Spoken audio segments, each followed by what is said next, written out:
Apa yang dilalui? Satu, yang pertama, itu perlu melakukan EDS. EDS itu adalah evaluasi diri sekolah. Nah, karena kita berbicaranya saat ini, kita akan EDS sebelum pandemi, bukan pandemi saja ya, EDS sebelum ada kebijakan yang memperbaiki model akreditasi, ya. Dan ketika sedang bergulir ada perbaikan model akreditasi. Maka EDS-nya ini itu nanti ada perbaikan, tentunya ada perubahan. Gitu ya. Nah, EDS ini sebenarnya sifat kepada mengidentifikasi profil dari sekolah.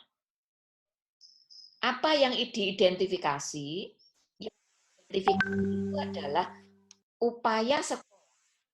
Apa-apa yang sudah dilakukan sekolah, keterkaitannya dengan pemenuhan standar nasional pendidikan. Ya, standar nasional pendidikan. Nah, begitu juga dengan ini terkait dengan kebijakan yang di kebijakan saat ini yang namanya 8 standar nasional pendidikan standar ya, itu akan dibawa kepada model gitu ya, model baru yang kita menyebutnya tidak 8 standar, tetapi nasional pendidikan. Kalau dulu menyebutnya 8, ya, yang perubahan sekarang menyebutnya standar nasional pendidikan. Kata 8 itu tidak disebutkan, tapi standar nasional pendidikan itu dikelompokkan ke dalam 4. Dalam 4 pemenuhan standar nasional. 4 pemenuhan. Apa 4 pemenuhan tersebut? 4 pemenuhan tersebut adalah 1. Mutu lulusan. 2. Proses pembelajaran. 3. Mutu guru. 4. Manajemen sekolah. Nah, yang disebutkan 4 ini itu akan menjadi perbaikan setidaknya gitu ya, itu mulai kemungkinan tahun-tahun depan itu. Berarti ini tinggal berapa bulan ya, Januari, mau November, Desember, tinggal 2 bulan, kemungkinan hal-hal yang terkait dengan administrasi, tagihan-tagihan administrasi, itu masih kita penuhi, tapi ke depan administrasi itu akan berubah kepada kinerja, performance base.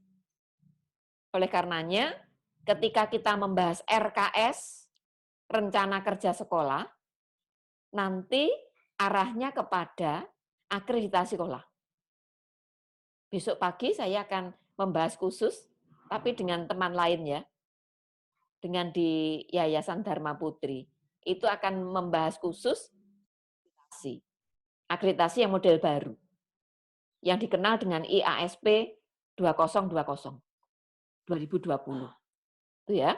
Nah, nanti di RKS ini, rencana kerja sekolah, ini akan dipakai sebagai acuan menyusun RKAS. Begitu. Tapi karena ini sebagai acuan, di RKS ini masih besarannya. Masih besarannya ya. Lalu kalau itu besaran, pasti ada sub-subnya. Maka di dalam RKS itu ada 2 hal yang mungkin teman-teman sudah pernah mendengar itu, yaitu kita kenal dengan RKJM. Rencana Kerja Jangka Menengah. rencana kerja jangka menengah itu akan terdistribusikan per tahun. RKJM itu usianya 4 tahun. Kalau dulu namanya Renstra, rencana strategis. Sekarang disebutnya itu RKJM, rencana jangka menengah. Di dalam rencana kerja jangka menengah itu membuat tahun pertama, tahun kedua, tahun ketiga, tahun keempat. Nah, per tahun tadi, tahun pertama itu namanya RKT, rencana kerja tahunan. Berarti di RKS itu di dalamnya meliputi RKJM yang tadi 4 tahun. Di RKJM dipilah menjadi RKT tahun pertama, RKT tahun kedua, RKT tahun ketiga, RKT tahun keempat. Jadi seperti itu.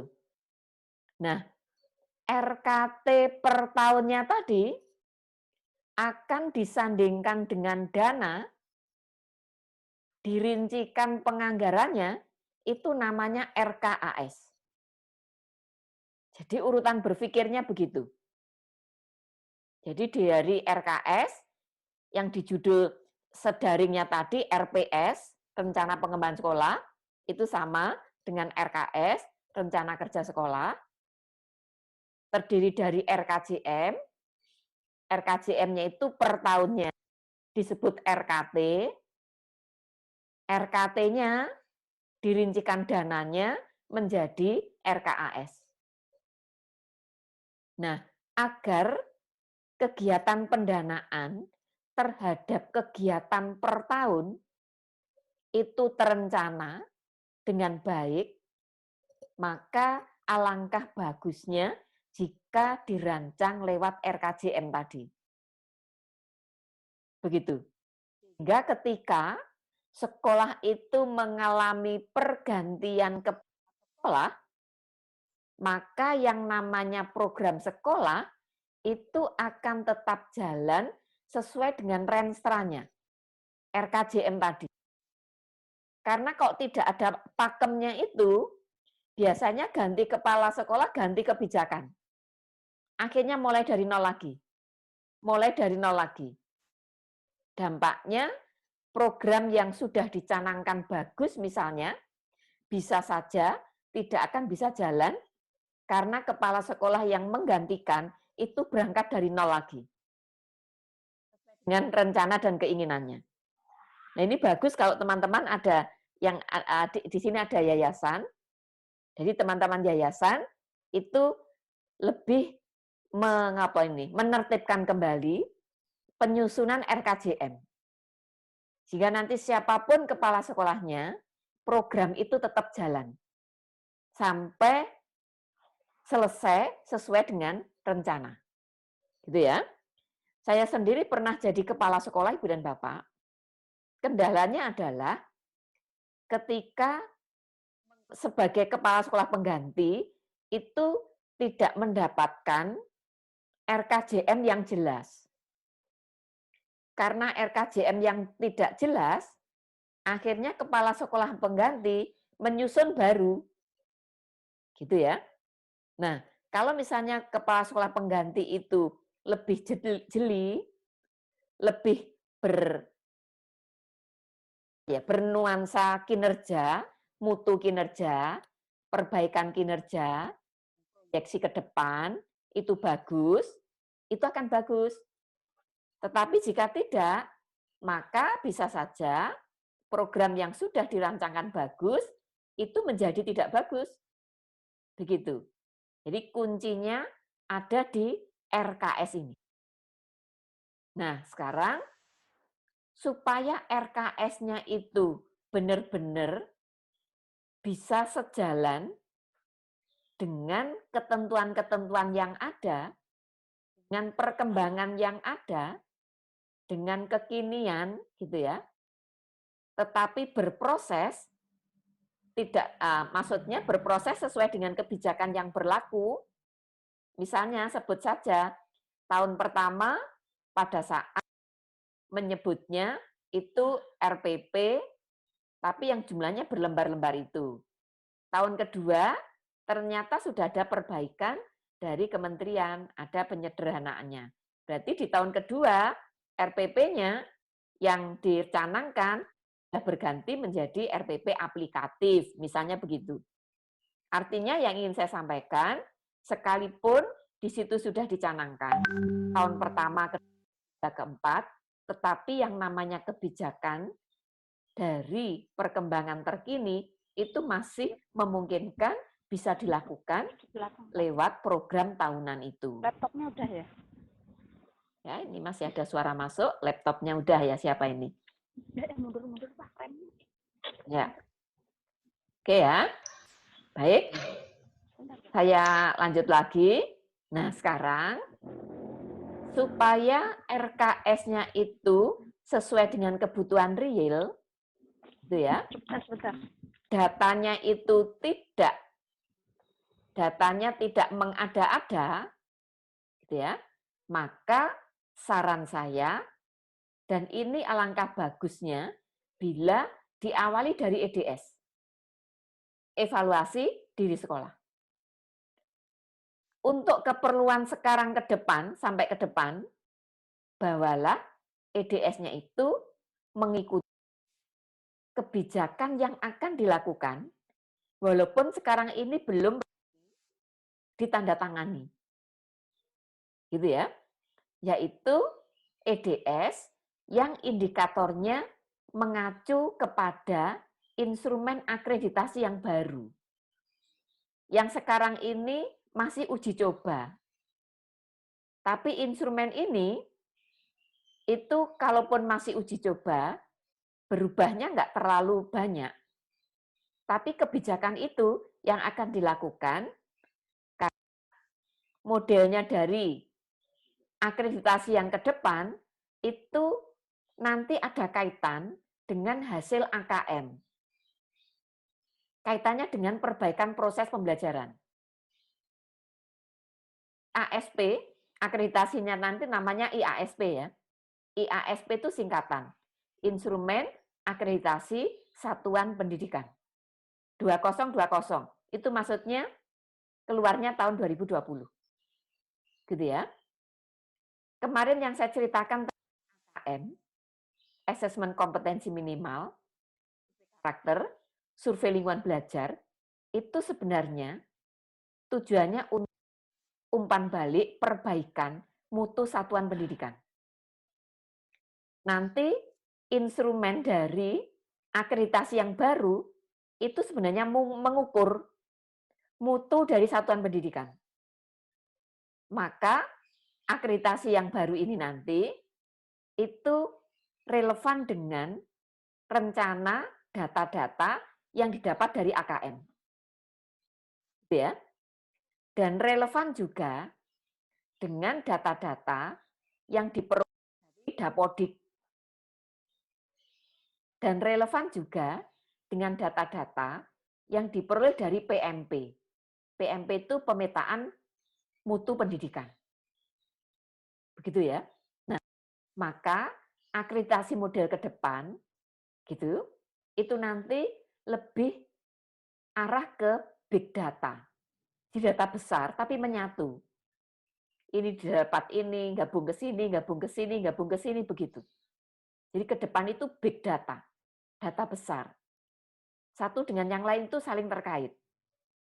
Dan ketika data itu sudah ada di Dapodik misalnya, maka akreditasi ke depan itu tidak perlu menanyakan ke sekolah. Karena tinggal mengambil dari data yang ada di Dapodik. Kenapa ini saya sampaikan kepada Ibu dan Bapak? Pada saat menyusun RKS, itu juga perlu pengetahuan tentang hal-hal demikian. Sehingga waktu menyusun, itu sudah update. Yang disusun itu adalah impian ke depan. Jangan yang disusun itu sesuatu hal yang dulu-dulu pernah terjadi, yang ke depan kemungkinan sudah tidak bisa dilakukan lagi. lebih baik kita memprogramkan itu yang sekarang ini terjadi dan yang ke depan uang akan dilakukan terus-menerus. Itu tadi, diantaranya model kinerja dari sekolah.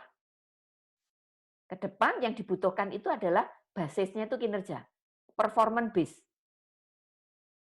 Tidak condong kepada compliance base. Compliance base itu data, berbasis data. Data itu bisa saja dicetak malam, gitu ya. Tapi kalau itu performance base, berbasis kinerja, itu akan terlihat dari proses. Maka kembali nyambung kepada AKM tadi. AKM itu lebih ditekankan pada upaya memperbaiki proses. Itu ya. Nah, kembali lagi ke RKS atau RPS. Ya. Awalnya amati data, temukan dari masalah. Masalah apa?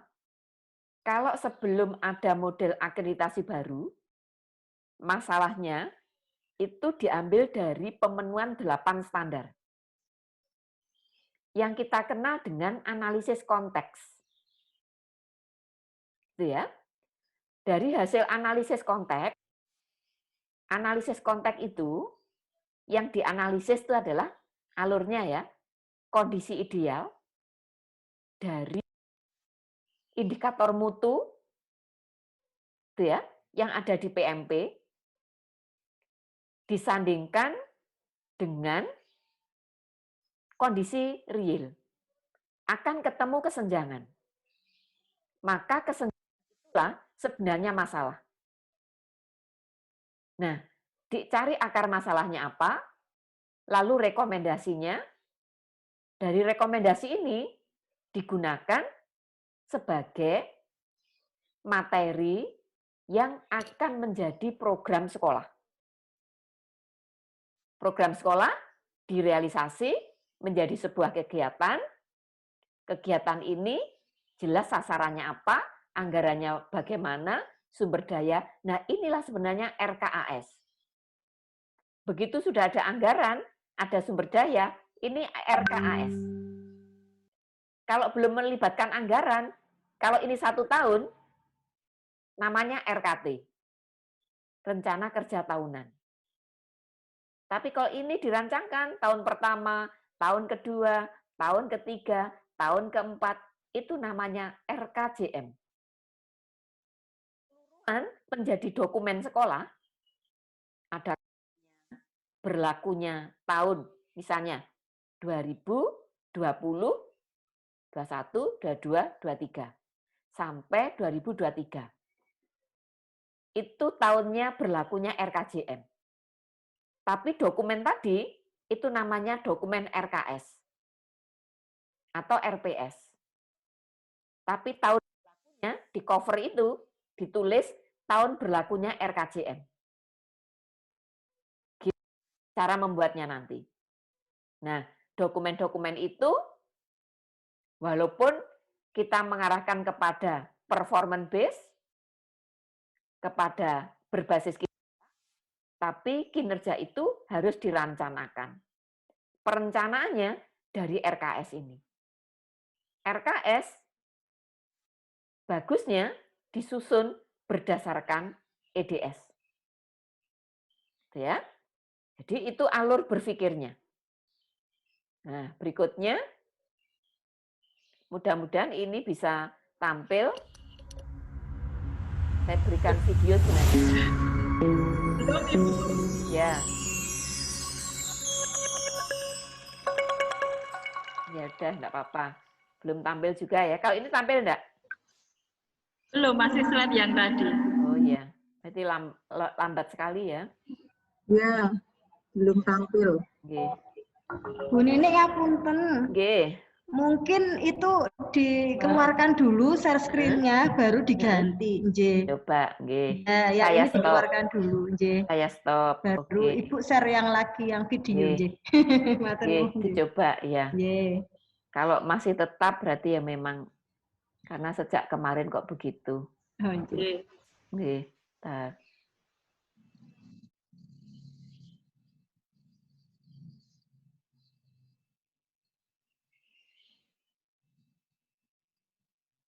Bentar ya. Ayo, Bentar. Bu. Ini kelihatan? Belum. Belum. Malah nggak kelihatan, Bu. Saya stop tuh tadi. Gelap, Bu, gelap. Gelap ya. Ada suara video tuh? Suaranya ada, Bu. Ya, baik. Jadi memang kesulitan sinyal Ibu dan Bapak.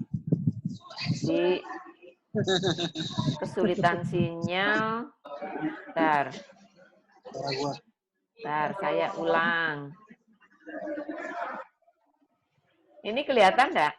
Kelihatan, Ibu. Ya. Ini kelihatan. Kelihatan ini.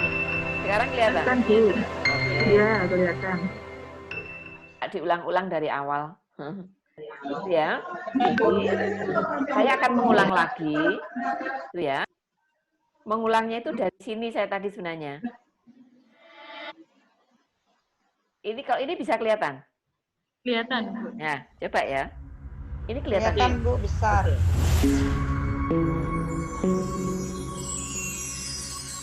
Ya. Itu ya. Ini seperti yang saya sampaikan tadi. Jadi RPS, RKS itu memuat ini. RKJM, RKT, RKS. Gitu ya. Nah, kita sekarang bahasnya satu-satu. RKS, Rencana Kerja Sekolah.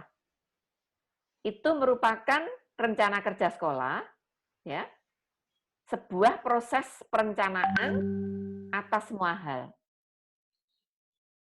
yang baik dan diteliti untuk mencapai tujuan pendidikan. Jadi, kalau sekolah-sekolah, setiap sekolah itu mampu mencapai tujuan dari masing-masing sekolah. Kalau di dokumen 1 itu di KTSP ya, itu kan ada visi, misi, tujuan sekolah. Kalau masing-masing sekolah mencapai tujuan sekolah, sebenarnya gabungan dari seluruh sekolah Indonesia itu sama artinya mencapai tujuan pendidikan. Jadi sebenarnya seperti itu. Nah, sekarang terkait dengan RKS tersebut, ini sebenarnya disusun sebagai pedoman kerja dalam pengembangan sekolah. Makanya seringkali menyebut RPS, Rencana Pengembangan Sekolah. Ya. Karena RKS tadi dipakai sebagai acuannya di dalam melakukan pengembangan sekolah.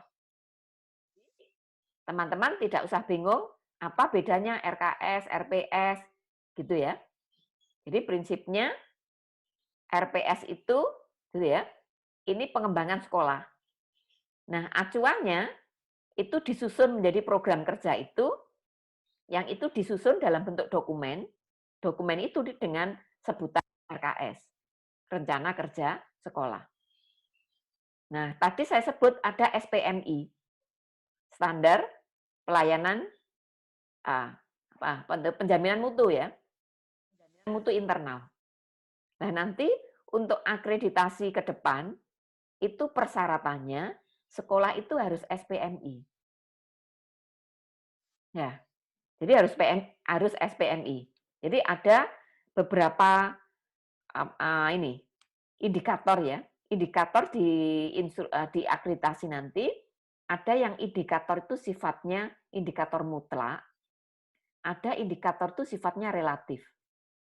Yang mutlak kalau tidak memiliki itu tidak akan akreditasi selamanya.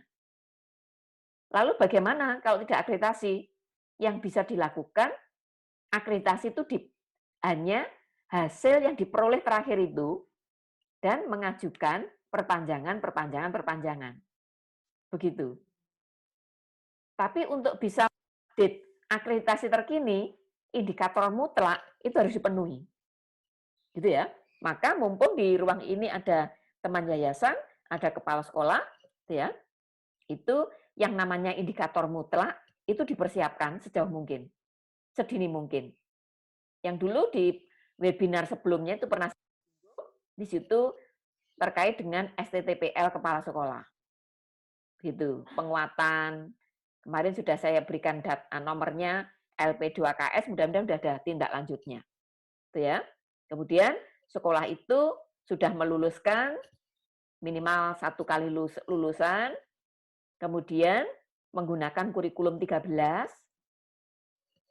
struktur, alokasi waktu, apa-apa mengikuti itu termasuk indikator mutlak. Jadi kalau itu tidak terpenuhi, maka sudah pasti tidak akan bisa akreditasi. Itu ya. Nah, di antara indikator yang tadi relatif, itu bisa dipenuhi, ya bisa dilakukan akreditasi, tapi berproses untuk memenuhi. Misalnya begini, gurunya memenuhi, misalnya ya, semua guru itu ini, lulusan S1. Jika semuanya harus lulusan S1, dan itu sebagai indikator relatif, maka sekolah itu masih diberi kesempatan untuk bisa akreditasi. Tapi catatannya untuk segera memenuhi indikator tadi. Yang mutlak itu yang pintu gerbangnya tidak bisa akreditasi jika mutlak itu tidak dipenuhi. Itu ya. Nah, termasuk SPMI. Sekalipun SPMI nanti itu digunakan untuk mengikuti akreditasi, maka Ibu dan Bapak itu masih bisa melakukan persiapan sedini mungkin. Jadi nanti perlu mengetahui indikator mutu yang akan dilakukan di sekolah, yang diterapkan di sekolah, itu apa saja, yang nanti itu kita kerjakan, Ibu Bapak lakukan di dalam penyusunan RKS ini. Itu ya. Lalu ini digunakan untuk dasar dan melakukan monitoring. Evaluasi pelaksanaan pengembangan sekolah, acuan mengidentifikasi, mengajukan sumber daya. Sumber daya yang diperlukan. Ibu Bapak, ini nanti nyambungnya ke Dapodik. Di Dapodik itu program-program pemerintah, bantuan-bantuan, dan lain-lain, itu dapatnya dari big data tadi di Dapodik. Lihatnya di sana. Jadi silakan Ibu dan Bapak selalu mengupdate. Saya lanjutkan.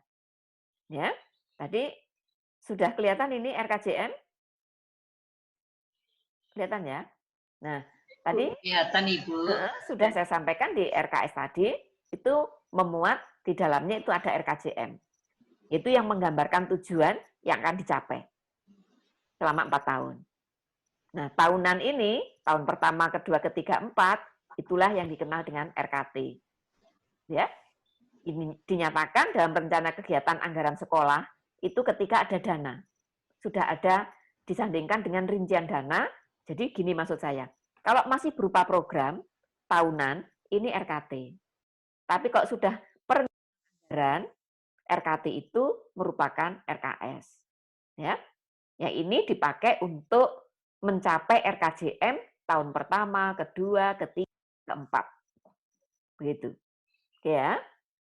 Nah, berikutnya ini fungsi legitimasi. Saya kembalikan. Legitimasi, pengarah, minimalisi ketidakpastian, minimal pemborosan. Nah, ini yang paling utama ini Bapak dan teman-teman.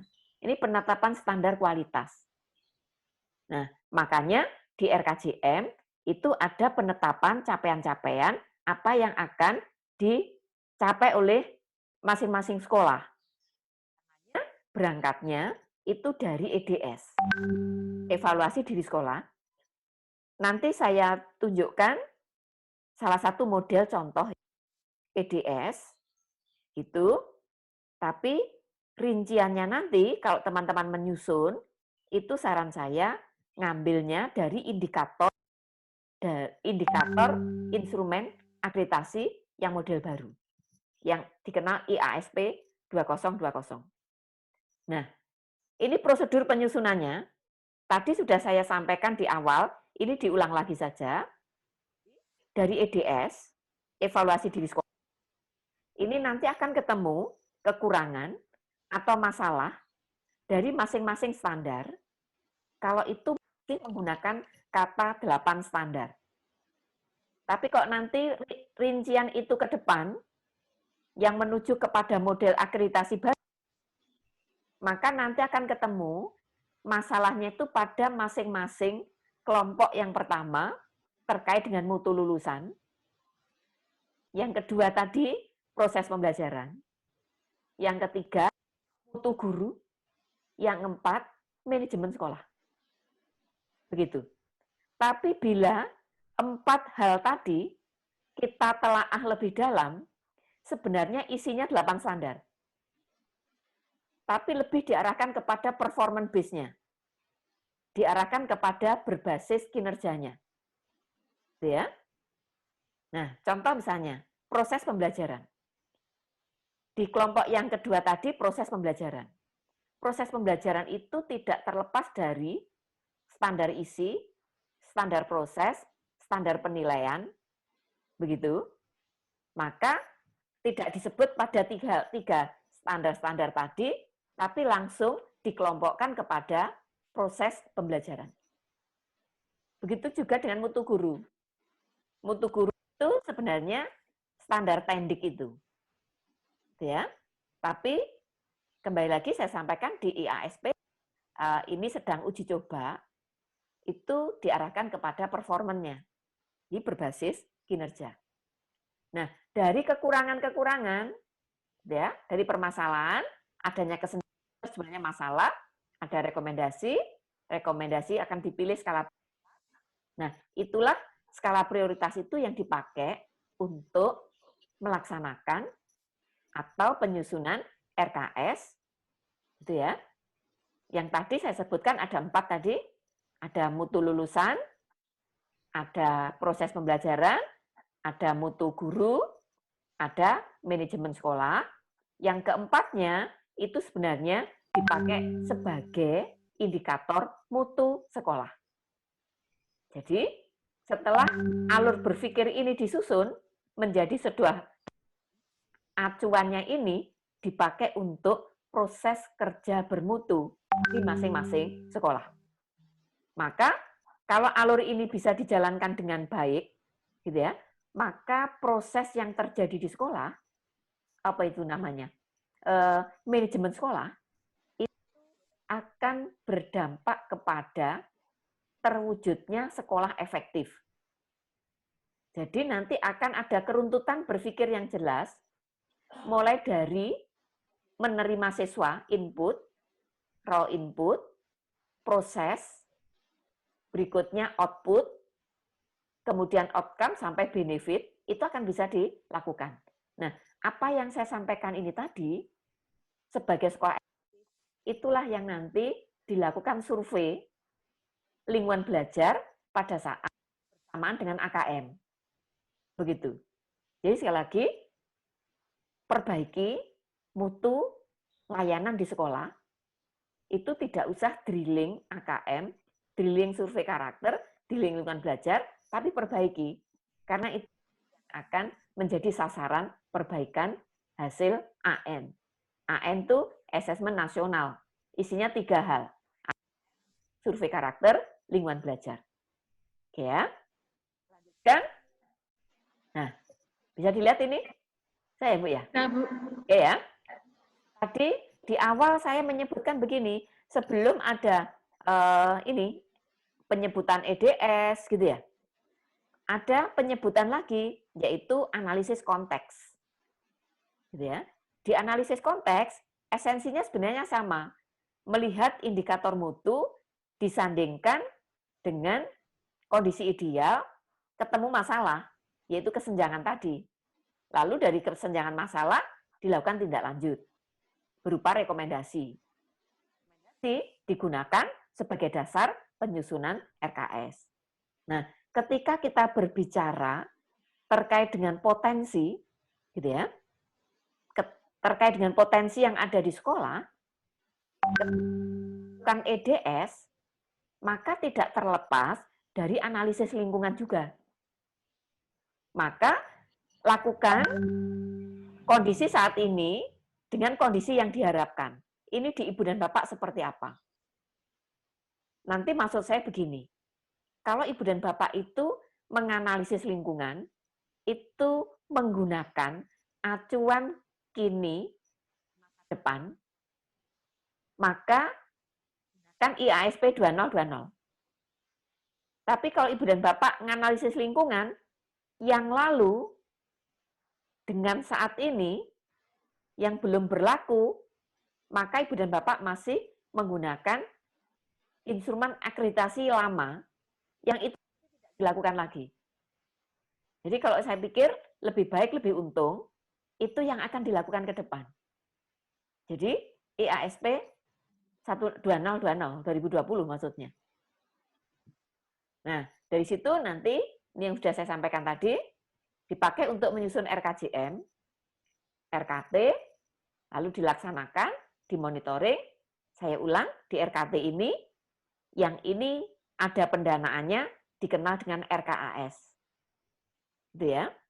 Nah, pengalaman ketika saya jadi kepala sekolah dulu, begitu masuk berangkat dari nol misalnya, 4 tahun ke depan, itu sudah dirancangkan, sudah saya susun dengan pemikiran yang utuh, bersama tim, begitu ya.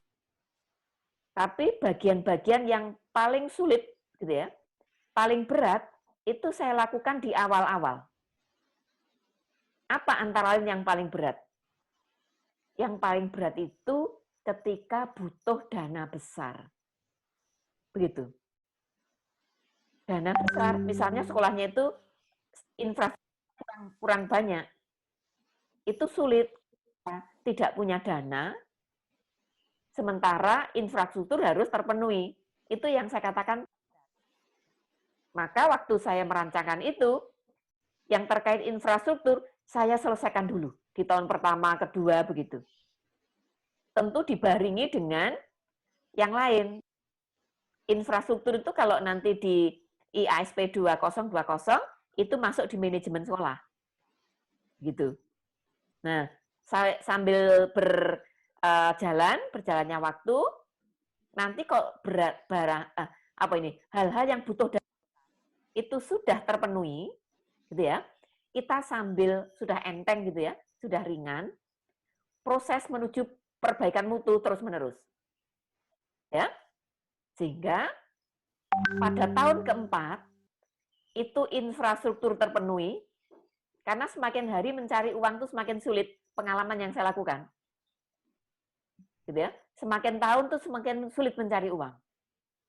Jadi lebih baik di awal-awal yang butuh uang besar, dana besar, itu segera diprogramkan di RKJM itu.